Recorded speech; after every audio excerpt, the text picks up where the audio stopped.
ممكن يا دكتور تقول لنا 3 أخطاء بيعملوها الناس لما القطة أو الكلب بتاعهم بيتعب؟ هي الناس عادة بتعامل الحيوانات على ان هم اطفال، يعني هو زي ما بيدي لابنه بيدي القطة والكلب. فممكن جدا بيجي لنا المشاكل اللي بتيجي ان هو الكلب سخن يا دكتور وانا اديته مثلا باراسيتامول. باراسيتامول ده كونترا انديكيتد في الكلاب، يعني ممكن يجي توكسيستي، تسمم من دواء خفض الحراره اللي هو اداه، فالكيس بتبقى غير ان هو كان سخن، بندخل في حاله تسمم وفشل كلوي بسبب باراسيتامول. ممكن يستنى يقول لنا استنى اشوفه لما مثلا الكلب رجع، استنى اشوفه بكره لحد ما يبقى كويس ولا لا. الترجيع ده من الحاجات اللي تبقى سيريس، ممكن تبقى حاجه بسيطه، ممكن ان هو يبقى ترجيع عرضي حاجه سريعه، ممكن يبقى مشكله اكبر من كده كتير.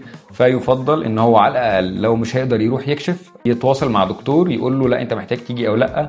ومعظم الحاجات في الحيوانات بيبقى محتاج يروح العياده على طول، لان هو الحيوانات الكلاب والقطط بتكفر الاعراض، مش بيبان عليه تعب الا لما يكون الموضوع فعلا سيريس. الحاجه الثالثه مثلا دي بتحصل كتير، ان هو يكون الكلب، لان هو معظم امراض الكلاب بتبقى مثلا ترجيع او اسهال، فممكن يكون كان معاه روشته قديمه مره قبل كده الكلب كان بيرجع او عنده اسهال، في من نفسه اول ما يلاقي العرض ده اتكرر تاني يجيب الروشته القديمه ويديها، وممكن يكون السبب مختلف تماما لان هي معظم الاعراض بتبقى ترجيع واسهال.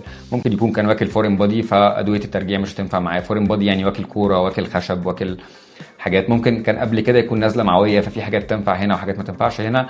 فالمفروض ان احنا ما نكررش الروشته، كل ما نشوف العرض ارجع للدكتور.